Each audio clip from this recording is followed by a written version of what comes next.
السلام عليكم البنات، مرحبا بكم. كنتمنى تكونوا بخير والف خير وبصحه جيده. كي كنتم مع هذا البرد كنتمنى الجميع يكون بخير. كتعرفوا في هذا البرد كتكون الزكام، كتكون نزلات البرد وامراض كثيره كتتعلق بهذا البرد. واليوم جبت لكم واحد الوصفه رائعه جدا، الى جربتوها راه غادي تخلصوا نهائيا من نزلات البرد وكذلك البلعوم وكذلك الزكام في هذا البرد.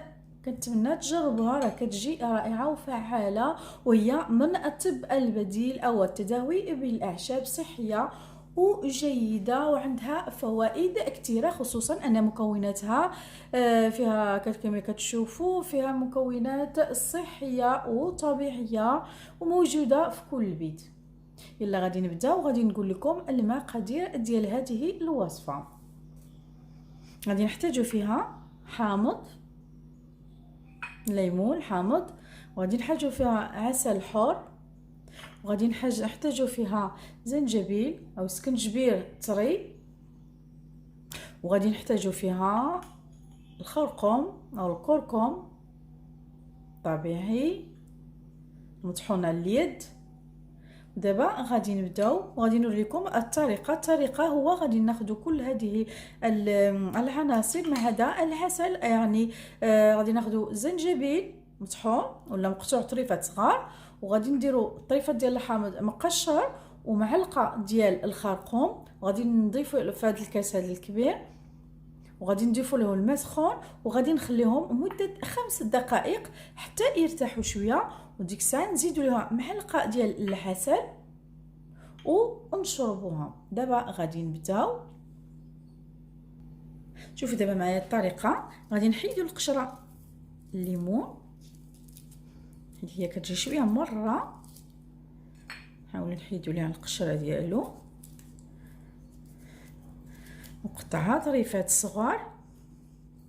صدقوني البنات هاد الوصفه راه فعاله ومجربه، اللي فيها الزكام كما كنقولوا حنا بالمغربيه، اللي فيها الرواح وضربها البرد، ما عليها الا تصيب هاد الوصفه وتشربها وهي سخونه ودخلت تحت الفراش، وغادي تشوف النتيجه في الحين.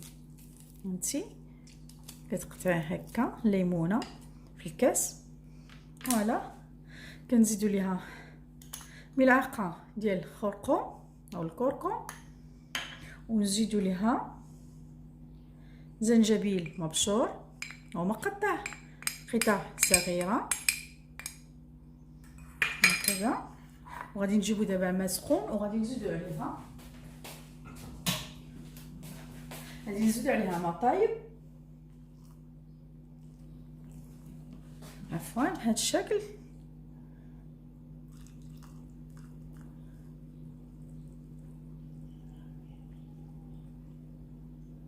هكا، ونخليها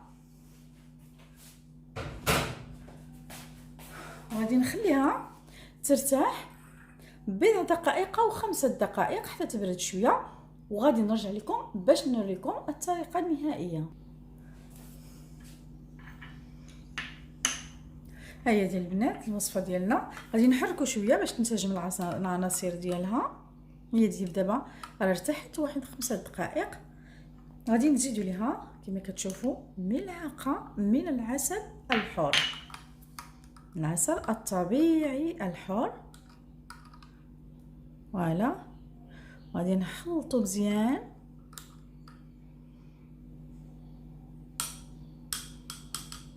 وممكن البنات تصفوها،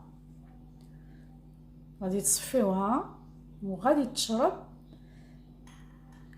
غادي تشرب في هذا البرد هذا. راه هذا هو فعال جدا ضد الزكام وكذلك نزلات البرد وكذلك البلحوم.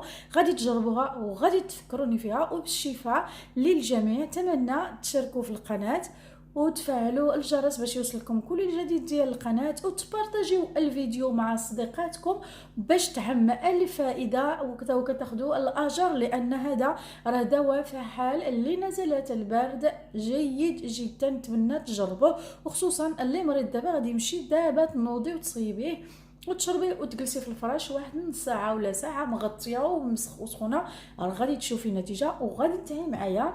والى اللقاء في فيديو جديد. كنتمنى هذا الفيديو ينال الاعجاب ديالكم وتبارطاجيو وتضغطوا لايك الى عجبكم الفيديو، وشكرا لكم على المشاهده وعلى الدعم ديالكم، ونتلاقاو في وصفه جديده. الى اللقاء.